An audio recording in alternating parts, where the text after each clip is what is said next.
ജനുവരി 5 ജന്മഭൂമി പത്രത്തിൽ ഒരു വാർത്തയുണ്ട്. ഒരു വാർത്ത എന്ന് പറഞ്ഞാൽ വളരെ കൃത്യമായ ഒരു നിരീക്ഷണം, ഒരു ലേഖനം, വളരെ കനപ്പെട്ട ഒരു ലേഖനം. അത് എഴുതിയിരിക്കുന്നത് തേവര സേക്രഡ് ഹാർട്ട് കോളേജിലെ അസിസ്റ്റൻറ്റ് പ്രൊഫസറായിരുന്ന ഡോക്ടർ CM ജോയിയാണ്.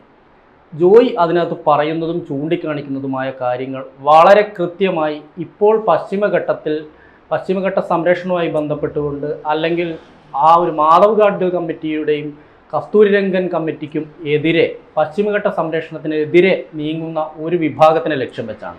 ആ വിഭാഗം മറ്റാരുമല്ല, അവരുടെ രാഷ്ട്രീയ ബലവും സാമുദായിക ബലവും എല്ലാം ഉപയോഗിച്ചുകൊണ്ട് ഒരു പറ്റം മനുഷ്യരെ വഴിതെറ്റിക്കുക. അതായത് ഈ പശ്ചിമഘട്ടം സംരക്ഷിച്ചു കഴിഞ്ഞാൽ, അല്ലെങ്കിൽ പശ്ചിമഘട്ട സംരക്ഷണം വന്നു കഴിഞ്ഞാൽ കർഷകർക്ക് നിലനിൽപ്പില്ല എന്ന് പറയുന്ന ഒരു വിഭാഗത്തെയാണ് ലക്ഷ്യം വെക്കുന്നത്. മനസ്സിലാക്കേണ്ട കാര്യം, ജന്മഭൂമി പത്രമാണ്. ജന്മഭൂമി BJPയുടെ മുഖപത്രമാണ്. BJP എടുക്കുന്ന നിലപാടാകട്ടെ ക്രിസ്ത്യാനികൾക്കൊപ്പം നിൽക്കുക എന്നുള്ളൊരു നിലപാടിലേക്ക് സംഘപരിവാർ പോയൊരു കാലം കൂടിയാണിത്.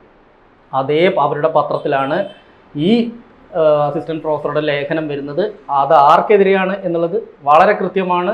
അതിനകത്ത് പറയുന്നുണ്ട്. അനിയന്ത്രിതമായ ഭൂവിനിയോഗം, റിസോർട്ട് നിർമ്മാണം, വനനശീകരണം, ഇതിനെല്ലാം നേതൃത്വം നൽകുന്ന ഒരു വിഭാഗമാണ് യഥാർത്ഥത്തിൽ പശ്ചിമഘട്ട സംരക്ഷണത്തെ എതിർക്കുന്നത് എന്ന് വളരെ കൃത്യമായി തന്നെ അതിനകത്ത് അടിവരയിട്ട് പറയുന്നുണ്ട്. ഈ ലേഖനത്തിൻ്റെ ലക്ഷ്യം എന്താണ് എന്ന് നമുക്ക് എത്ര ആലോചിച്ചാലും മനസ്സിലാവില്ല. കാരണം നമുക്കറിയാം, ഒരു ഭാഗത്ത് സംഘപരിവാർ ക്രിസ്ത്യാനികൾക്കൊപ്പം നിൽക്കുന്നു, സംഘികളെന്നും ക്രിസംഘികളെന്നും ഇത്തരത്തിൽ വളരെ മതമൗലികമായി ചിന്തിക്കുന്ന ഒരു വിഭാഗം, കാസ പോലുള്ള ഒരു സംഘടനയെ ക്രിസംഘികൾ എന്ന് ജനങ്ങൾ വിളിക്കുന്നു. അവരുടെ ഒപ്പം നിൽക്കുക എന്നുള്ളതാണ്. അവർക്ക് കേക്ക് കൊണ്ട കൊടുക്കുന്നു. സഭയിലുള്ള ബിഷപ്പിനെയും അതുപോലെ തന്നെ മറ്റുള്ള പുരോഹിതന്മാരെയും BJP നേതാക്കൾ കാണുന്നു. അവർ ഇനി റബ്ബറിന് വില വർദ്ധിപ്പിക്കാൻ അല്ലെങ്കിൽ റബ്ബറിന് വില വർദ്ധിപ്പിക്കാൻ ശ്രമം നടത്തുന്ന കേന്ദ്ര സർക്കാരിനൊപ്പം നിൽക്കുക, അല്ലെങ്കിൽ ഈ കേരളത്തിലെ ഇടതു വലത് സർക്കാരുകൾ സഭയോടൊന്നും അല്ലെങ്കിൽ ഇവിടുത്തെ കർഷകരോടും നീതി കാട്ടിയില്ല എന്നൊക്കെ പറയുന്ന സമയത്താണ് BJPയുടെ മുഖപത്രത്തിൽ ഇങ്ങനെ ഒരു ലേഖനം, അത് തന്നെ വളരെ തന്ത്രപരമായാണ് അത് ചെയ്തിട്ടുള്ളത്. കാരണം നമുക്കറിയാം, തേവര സേക്രഡ് ഹാർട്ട് കോളേജ് എന്ന് പറഞ്ഞിട്ടുണ്ടെങ്കിൽ CMIയുടെ നിയന്ത്രണത്തിലുള്ള കോളേജാണ്. അവിടെ നിന്ന് അസിസ്റ്റൻറ്റ് പ്രൊഫസറായി റിട്ടയർ ചെയ്തിരിക്കുന്ന CM ജോയിയെ കൊണ്ട് തന്നെ ഇങ്ങനൊരു ലേഖനം എഴുതിച്ചിട്ടുണ്ട് എന്നുള്ളതാണ്. ഇത് എന്താണ് ലക്ഷ്യം വെക്കുന്നത് എന്നുള്ള കാര്യത്തിൽ നമുക്ക് കൃത്യമായി മനസ്സിലാവും.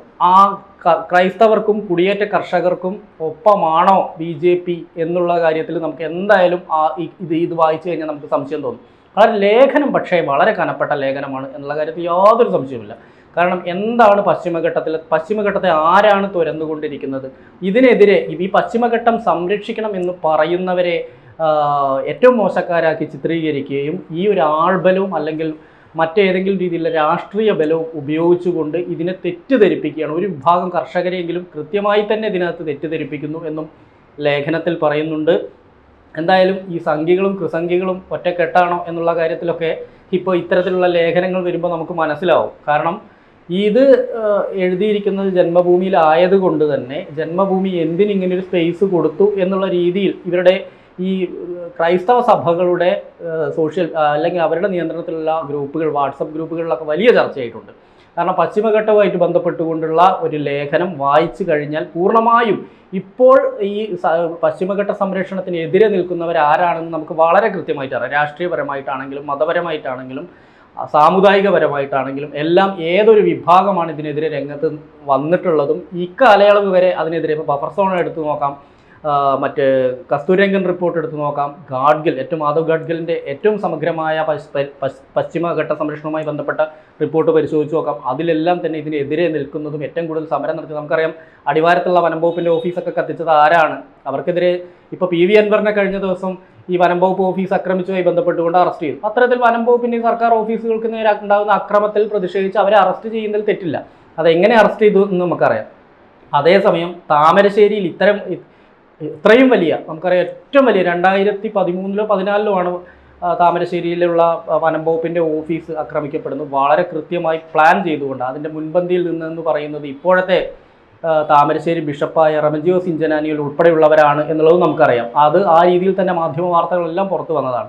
അവർക്കെതിരെ എന്ത് നടപടിയെടുത്തു? സർക്കാർ തന്നെ പിന്നീട് ഉമ്മൻചാണ്ടി വണ്ടി മാറുന്നു, പിണറായി സർക്കാർ വന്നതിന് ശേഷം ആ കേസുകൾ ഒന്നൊന്നാകെ ഇല്ലാതാക്കിക്കൊണ്ടിരിക്കുകയാണ്. കാരണം ഈ ഒരു അക്രമം നടത്തിയ ആളുകൾക്കെതിരെ ഒരു കേസും ഇല്ലാത്ത രീതിയിലേക്ക് അവരെ സംരക്ഷിക്കുന്ന നിലപാടാണ് രണ്ട് സർക്കാരുകളുടെ ഭാഗത്തുണ്ടായത്. അപ്പോൾ അത്തരത്തിലുള്ള നീക്കങ്ങളെല്ലാം തന്നെ ഏത് ഭാഗത്തു നിന്നാണ് പരിസ്ഥിതി സംരക്ഷണത്തിന് തുരങ്കം വെക്കാൻ ഏത് ഭാഗത്തു നിന്നാണ് അത്തരത്തിലുള്ള നീക്കങ്ങൾ ഉണ്ടായത് നമുക്ക് വ്യക്തമായിട്ട് അറിയാം. അതിനെല്ലാം തന്നെ തുറന്നെതിർക്കുകയും കൃത്യമായി അവരുടെ അജണ്ടകളെ പൊളിച്ചെടുക്കണം എന്ന് പറഞ്ഞുകൊണ്ടാണ് CM ജോയി ഈ ലേഖനം അവസാനിപ്പിക്കുന്നത്. അതിന് കൃത്യമായ ഇടം നൽകിയിരിക്കുന്നത് BJPയുടെ മുഖപത്രമായ ജന്മഭൂമിയാണ് എന്നുള്ളതാണ് ശ്രദ്ധേയമായ കാര്യം.